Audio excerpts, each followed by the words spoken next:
Mama in the afternoon. At Mrs. Goose's tea shop, she wrote neat labels for jars of sugar, spice, and special dried petal tea that smelled like strawberry gardens. At the park, she helped Mr. Mole plant marigolds along the path, pressing each seedling into the earth with gentle paws. Flowers, Mr. Mole muttered contentedly, are smiles that grow. By the end of the week, Little Whisker's coin jar had more coins than she had ever seen. Still, the sheet with numbers on it was still a little higher than the jar was deep. She took the jar to Dr. Owl's office and set it gently on the desk. "This is for Mama's care," she said. "I'll bring more." Dr. Owl took off his spectacles and wiped them with a corner of his coat. "Little Whisker," he said, "you are doing something brave and bright. I see you. And I want you to know something else." He opened a drawer and pulled out an envelope filled with paper notes.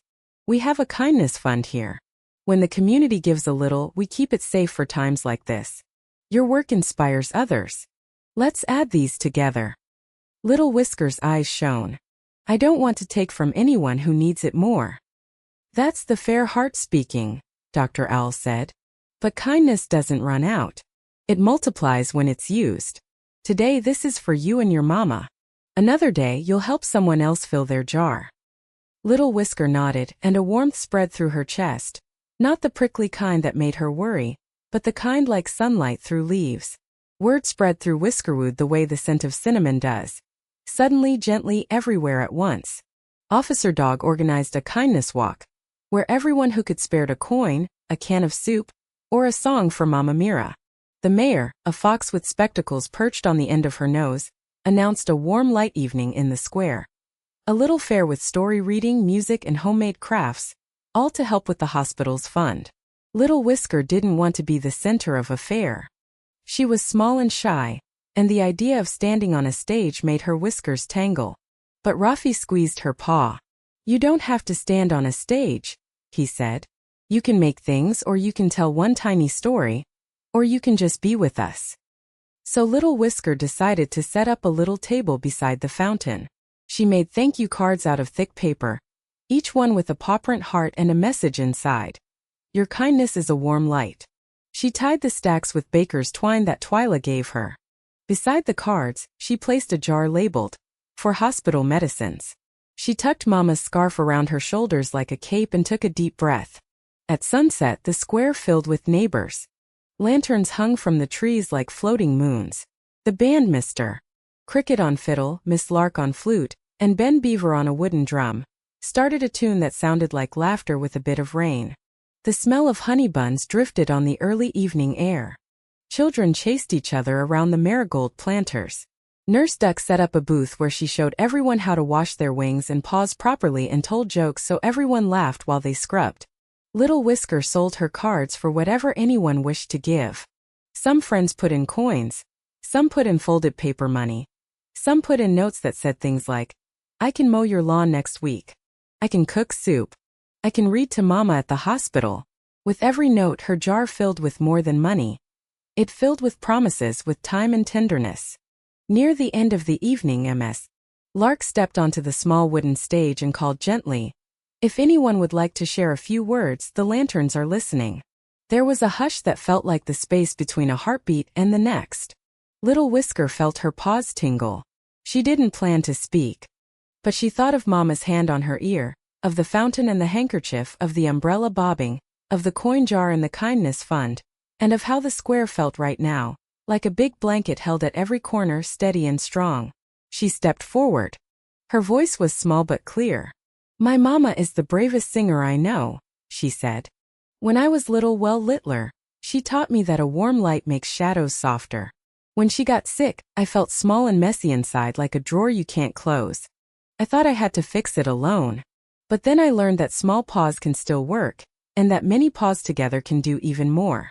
Thank you for holding a corner of our blanket. Thank you for being our warm light."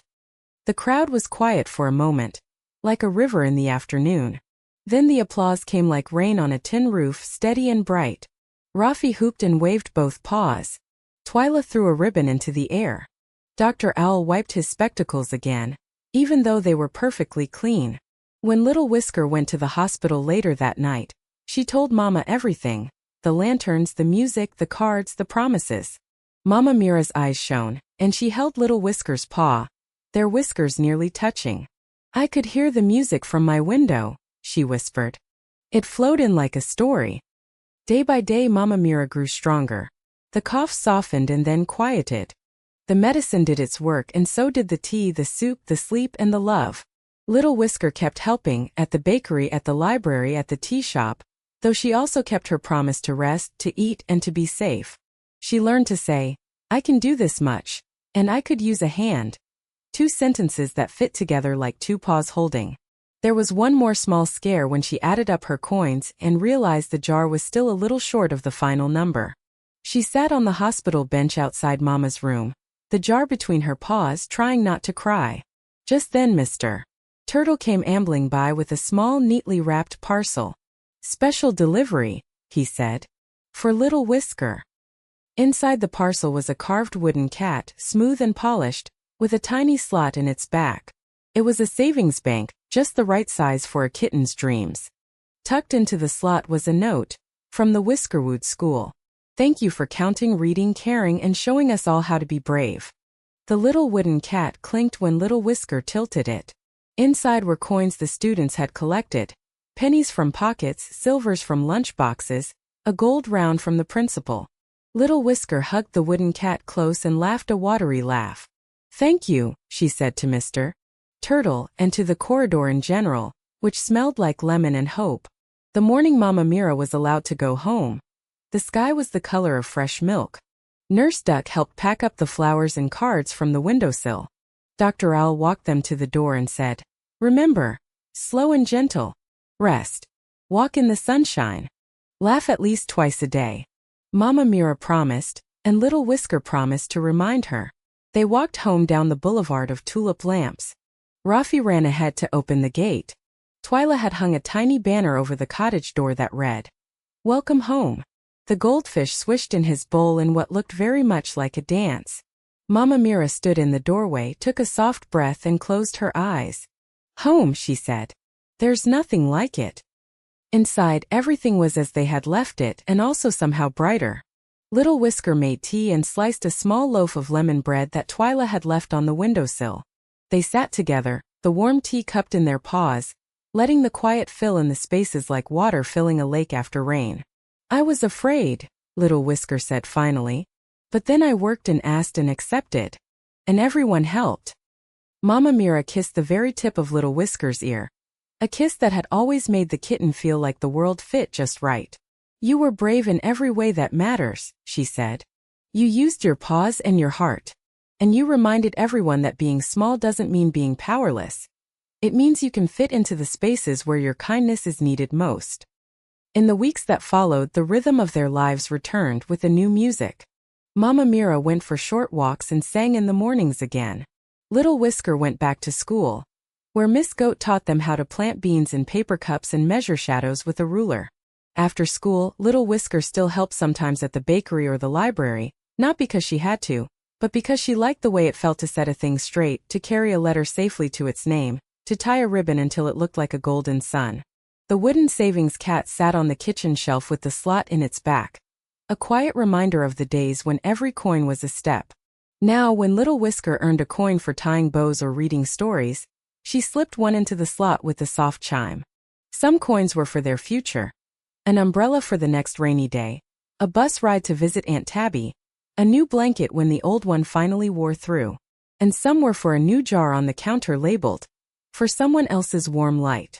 Because one afternoon, a letter arrived from Dr. Owl about Mr. Hedgehog's cousin who needed help for an operation.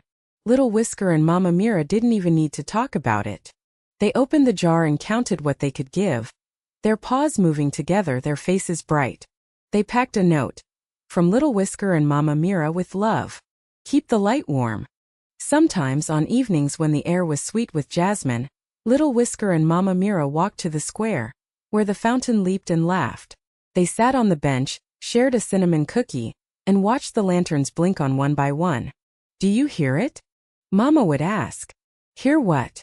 Little Whisker would say, even though she already knew. "The town," Mama would say. The heartbeat of a place where everyone knows how to hold a corner. Little Whisker would close her eyes and listen, to the music from the bakery, to the swish of Ms. Lark's turning pages, to the creak of Ben Beaver's toolbox, to the flap of Mrs. Goose's scarf in the breeze, to the slow steady step of Mr. Turtle, to the soft quack of Nurse Duck, to the low warm hoot of Dr. Owl. She heard the click of coins into jars and the even softer sound of promises being kept.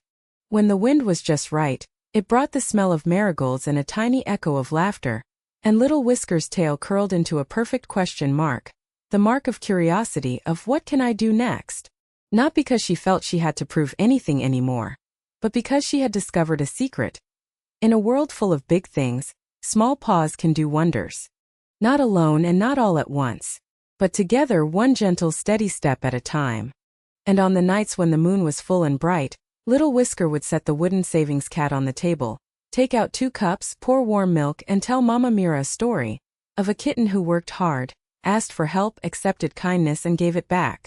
A story of a whole town that turned on its lanterns at once and made the shadows softer.